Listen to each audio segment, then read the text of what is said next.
Lass die Finger von Omniremaka und der Lahnstein-Holding. Oder du wirst es bitter bereuen. Dir ist klar, dass mir im Kampf gegen Johannes jedes Mittel recht ist. Er hat es nicht besser verdient. Jetzt überleg doch mal. Seit Tagen ist verdächtig ruhig um Degenhardt geworden. Das ist doch sonst nicht seine Art. Warum quälst du mich so? Sarah, ich weiß es doch auch nicht.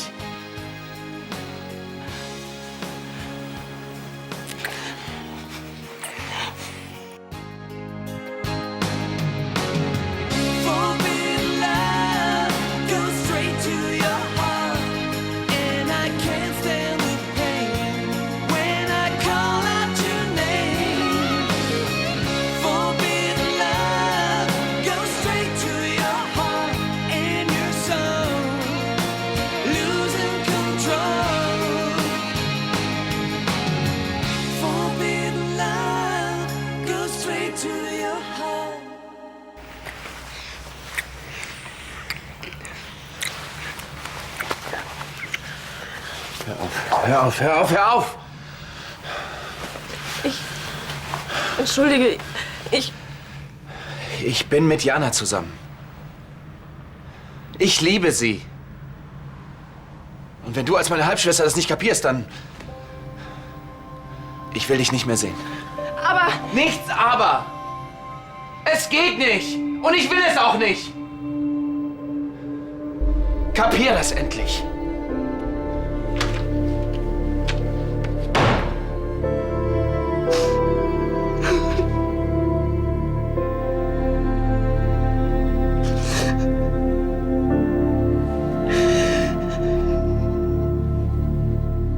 Was soll Degenhardt denn jetzt noch tun, um den Verkauf von Omniremaka zu verhindern? An Einfallsreichtum hat es ihm bisher noch nie gemangelt. Aber er hat doch keinerlei Einblick in die aktuelle Entwicklung der Firma. Könnte ich jetzt Feierabend machen? Ich bin auch verabredet. Ja, sicher. Nachher heißt es noch, dass wir unsere Praktikanten ausbeuten. Also, bis dann. Bis dann. Mach's gut, tschüss. Das Medikament wird ein Erfolg. Der Wert von Omniremaka steigt und wir haben interessierte Käufer. Und Degenhardt hält die ganze Zeit die Füße still, ja? Da stimmt doch irgendwas nicht. Wenn ihr mich fragt, wir sollten Omniremaka so schnell wie möglich, ohne großes Tamtam verkaufen. Bevor Degenhardt noch Und auf Millionen verzichten, genau dann hätte er doch gewonnen. Hast du einen besseren Vorschlag? Morgen findet auf Königsbrunn eine Pressekonferenz statt. Degenhardt ist nicht zu unterschätzen, Ansgar, aber diesmal hat er keine Chance. Na, hoffentlich hast du recht.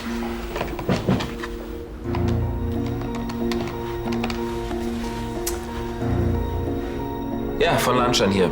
Ich habe mal wieder einen Job für Sie.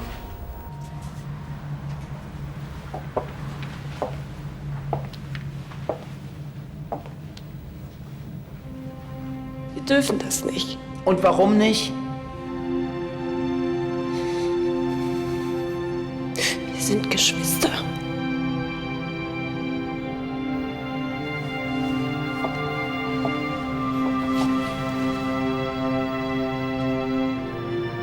Jetzt reicht's mir aber, Sarah! Wenn du nicht ständig dazwischenfunken würdest, hätten Jana und ich überhaupt keine Probleme. Du warst es doch schließlich, die wollte, dass ich mich von dir fernhalte. Dann sei bitte einmal konsequent und lass uns endlich in Ruhe, klar?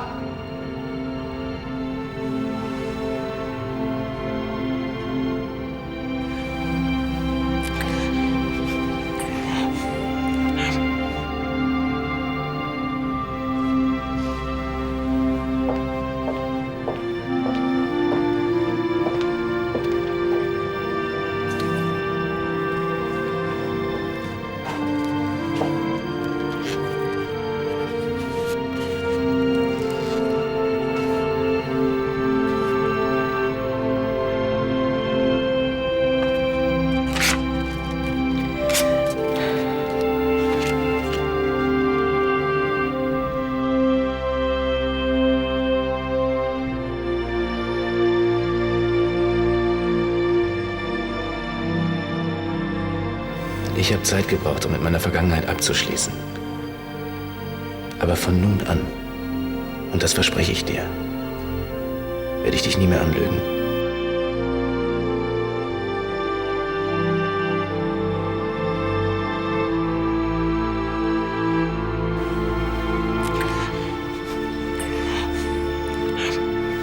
machst dir Sorgen.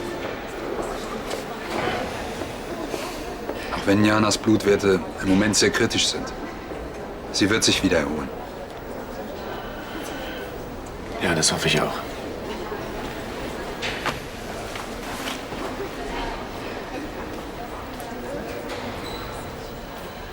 Du zu geizig bist, mir weiter die Suite zu bezahlen? Zu geizig. Kostet 400 € am Tag. Wenn ich dir das nicht mehr wert bin, dann ziehe ich eben wieder zu dir. Du weißt genau, dass das nicht geht. Oh ja, weil Lisa ja merken könnte, dass ich mich für dich versklave. Hey komm, ich hab dir einen fetten Sportwagen gekauft, nur damit du bei mir ausziehst. Der hilft mir aber auch nicht weiter, wenn ich demnächst unter der Brücke schlafen muss. Such dir ein WG-Zimmer. Weißt du eigentlich, was ich in letzter Zeit alles für dich getan habe? Lisa hat mit Andi Schluss gemacht. Wem hast du das zu verdanken? Hier. Gut. Und was ist mit dem Video, das Andi heimlich von mir aufgenommen hat? Wer hat verhindert, dass Lisa es sieht und nicht erfährt, dass ich mit dem Proll nicht im Bett war? Du. Dann lässt du nicht mal die paar Kröten springen, damit ich ein warmes Bett hab? Ein Pensionszimmer wird es auch tun. Konstantin, entweder du übernimmst meine Spesen, die wirklich gering sind. Oder? Mann, willst du jetzt kurz vom Ziel einfach so aufgeben? Andi ist durch bei Lisa. Komplett. Jetzt fehlt nur noch der Prinz, der angeritten kommt. Ich hab's nicht so mit Pferden. Jedenfalls ist es nur noch eine Frage der Zeit, bis du deine Lisa endlich wieder hast. Und ich helfe dir dabei. Ehrensache.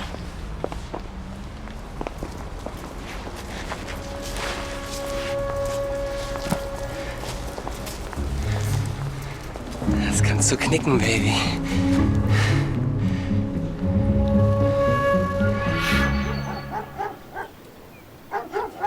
Als wir zu dem Kinderwagen kamen, war da so ein dämlicher Kassettenrekorder drin mit Babygebrüll. Und der Entführer? Dieser kleiner Ganove. Ich sagte, wäre Nathalie nicht gewesen, ich hätte ihn abgeknallt.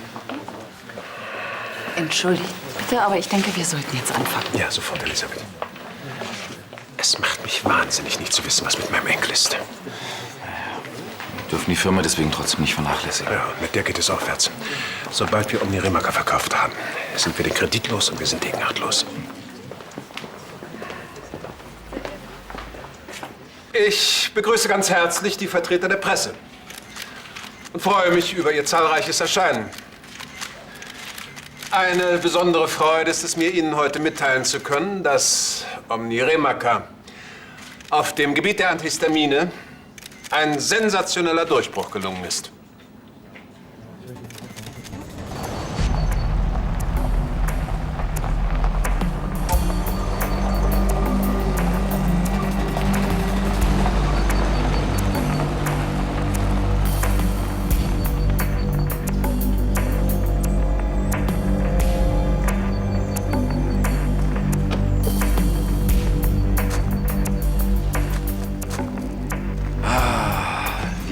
Gern ich dem alten Kasten einen Besuch abstatte.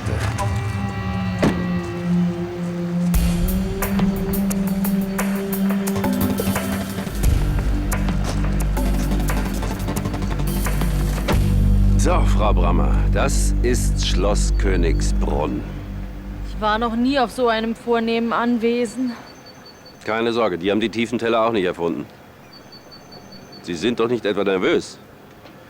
Der Gedanke, dass da ganz viele Journalisten sind. Denken Sie einfach nur an Ihre lieben Kinder und an den schönen Urlaub auf Mallorca, den ich Ihnen spendiert habe. Das ist wirklich großzügig von Ihnen. Dann kann ich also mit Ihrer Dankbarkeit rechnen. Sie können sich wirklich auf mich verlassen. Gut. Dann wollen wir jetzt dem lieben Grafen eine Überraschung bereiten.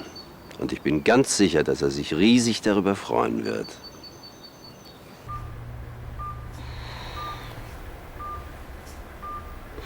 Hallo, schöner Mann. Jana, wie geht's dir? Anscheinend besser als dir. Wieso? Du hast dich gestern nicht mit Sarah versöhnt. Doch, doch. Es ist nur... Es ist nicht so gut gelaufen? Wir haben uns entschieden, uns in Zukunft aus dem Weg zu gehen. Wieso das denn? Na, weil es das Beste ist. Für uns alle, meine ich. Ihr habt euch noch weiter gestritten, stimmt's? Ja, na komm schon, mach dir keine Sorgen. Es ist alles in Ordnung. Gar nichts ist in Ordnung, Leona. Das merke ich doch. Was ist los?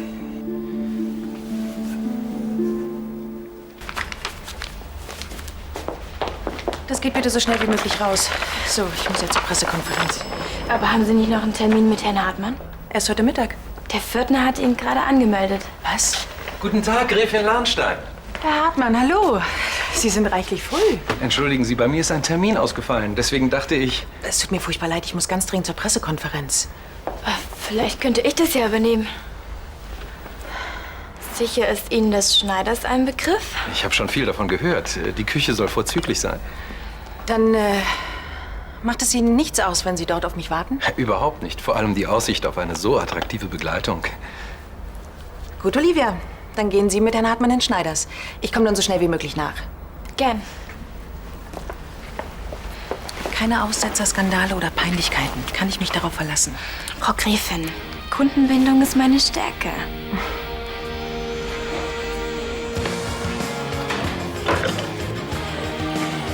Lisa.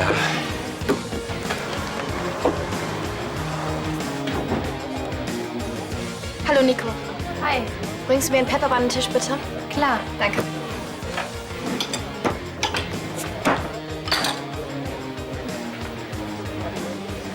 Tja, bei der gehörst du noch nicht mal unter die Top 100. Das wird sich bald ändern. Lässt du mich bitte?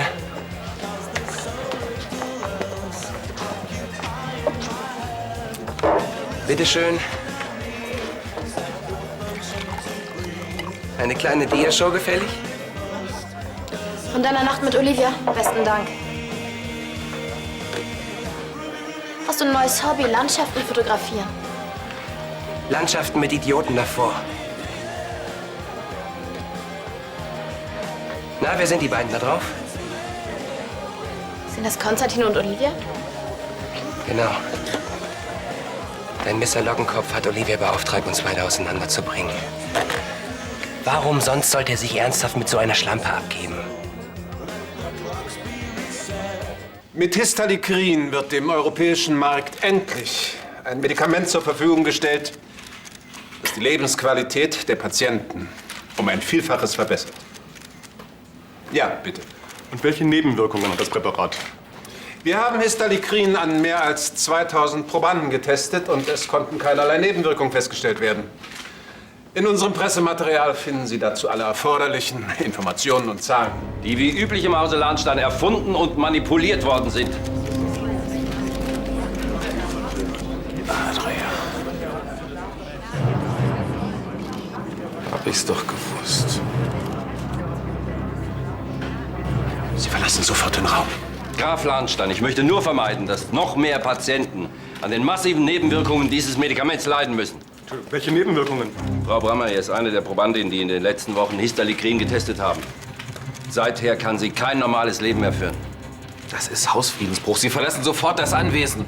Frau Brammer, würden Sie den Herrschaften bitte die Nebenwirkungen dieses Medikaments präsentieren?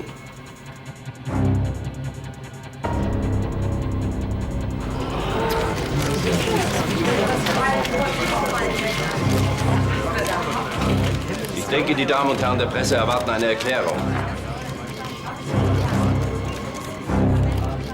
Hast du dich jetzt bei Sarah entschuldigt oder nicht? Jana, ich möchte wirklich nicht, dass du dich damit belastest. Es belastet mich, wenn es dir schlecht geht und ich nicht weiß, warum. Du sollst dich schonen. Also keinen Stress, okay? Dann sag mir einfach, was gestern Abend passiert ist. Also gut. Sarah und ich, wir haben uns nicht versöhnt. Schade.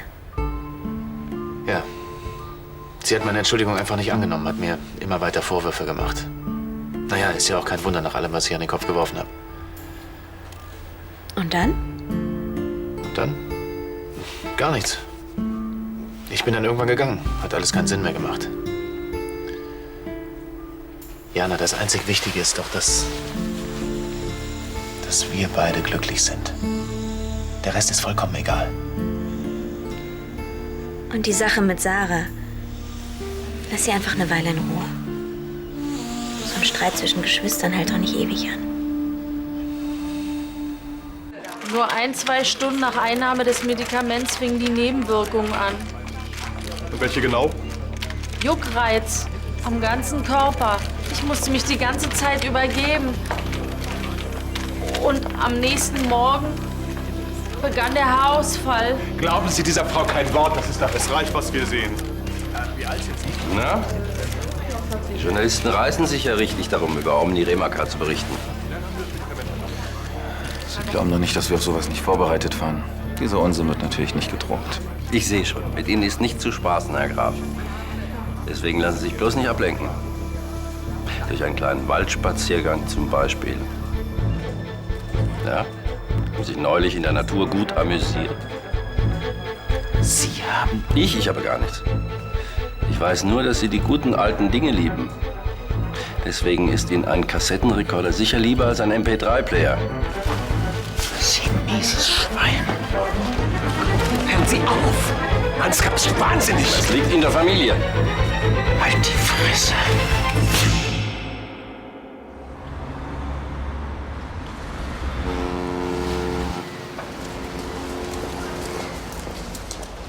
Trotzdem vielen Dank, Frau Schneider. Ja, bitte. Oh, da kommt Andi. Was machst du denn hier? Tschüss. Tschüss. Was wollte Lisa hier? Nichts Besonderes. Frauengespräche. Womit kann ich dir helfen, Andi? Mit Frauengesprächen. Über deine Nichte zum Beispiel. Olivia, was ist denn jetzt schon wieder? Charlie, ich will wieder mit meiner Lisa zusammenkommen, aber das geht nur, wenn du mir hilfst. Andi, du wirst deine Lisa auch ohne mich zurückgewinnen. Weißt du, die Fotos, die du ihr gezeigt hast? Sie glaubt mir? Na, ich habe ihr auf jeden Fall gesagt, dass ich viel eher dir glauben würde als meiner feinen Nichte. Charlie, das ist ja... Ja, entschuldige, bestell dir was zu trinken, ja? Ich muss noch die Reservierungen für heute Abend durchschauen.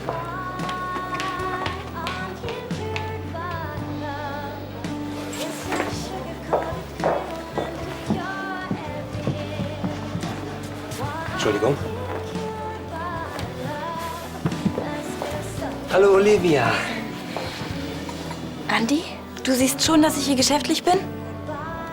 Geil. Dann zahlt das ja alles die Firma. Bitte schön. Danke. Tschüss, tschüss. Hallo, Sarah.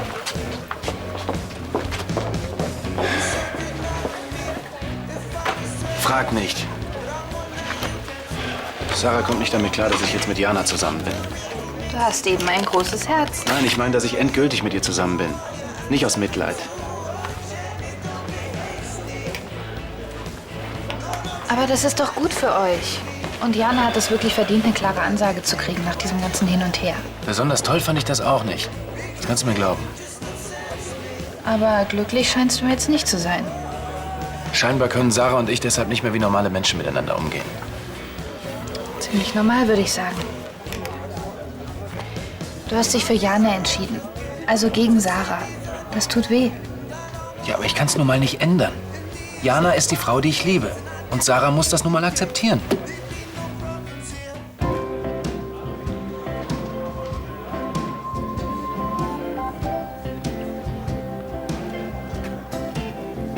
Na, was bestellen wir?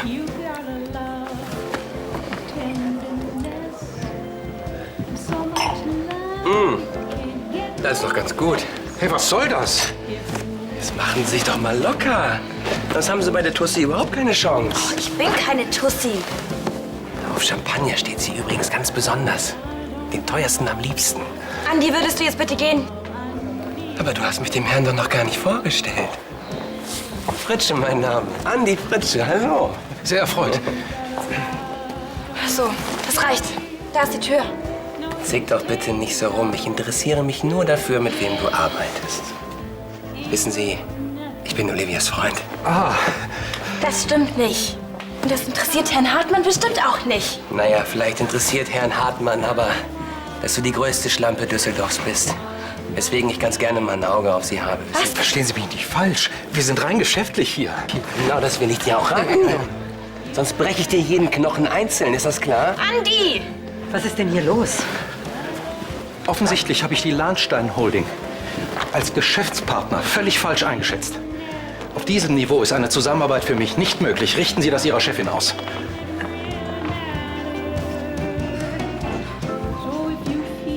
Nein, Sie werden diesen Artikel nicht veröffentlichen, weil ich Sie sonst verklagen werde. Ja, darauf können Sie sich verlassen. Sie hören von mir. Es ist eine Katastrophe. Die ersten Käufer springen ab. Nach der Pressekonferenz wundert mich das nicht. Wie Sie wünschen. Sie werden von unserer Rechtsabteilung hören. Die anderen Interessenten werden natürlich auch abspringen. Warum musstest du auch auf diesen Degenhardt losgehen? Das ist doch genau der Skandal, auf den er es angelegt hat. Ach, das hat die Presse in 3 Tagen vergessen. Aber der Ruf von Omni Remacar ist ruiniert. Und zwar endgültig. Darauf hat er erst abgesehen. Wo hat er nur diese Frau her? Ja, das frage ich mich auch die ganze Zeit. Irgendwie muss er an die Namen der Probanden gekommen sein. Die Akten waren die ganze Zeit unter Verschluss. Eben. Und das heißt, er hatte einen Informanten.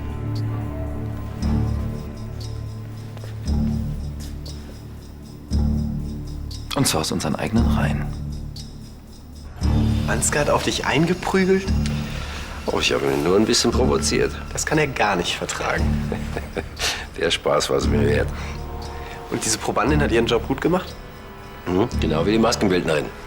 Die Kopfhaut und der Haarausfall sah einfach widerlich aus. Aber mein ganzer Dank gilt natürlich dir. Mir? Ja, es war der erste Job in unserer kleinen Vater-Sohn-Kooperation und du hast den ganz hervorragend gemacht. Jedenfalls ist Johannes jetzt erstmal mit Schadensbegrenzung beschäftigt. Und wir können uns in Ruhe überlegen, wie wir der Holding den endgültigen Todesstoß geben.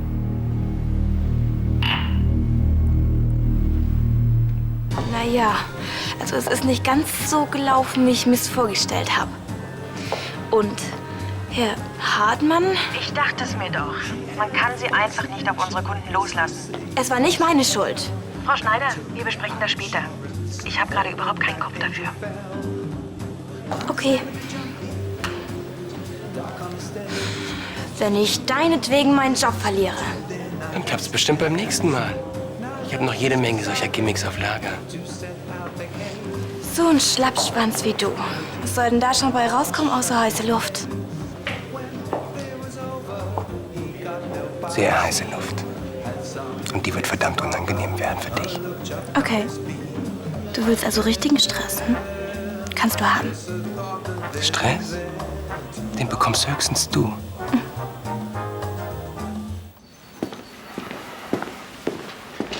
Herr Graf, Was gibt's denn? der ist gerade für Sie abgegeben worden. Danke. Ja, ist noch irgendwas? Haben Sie noch einen Wunsch? Dann hätte ich's doch gesagt, oder? Natürlich. Entschuldigen Sie, Herr Graf.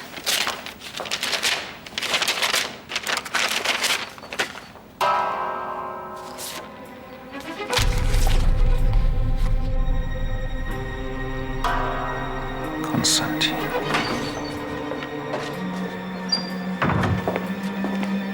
Hey Bruderherz, alles klar?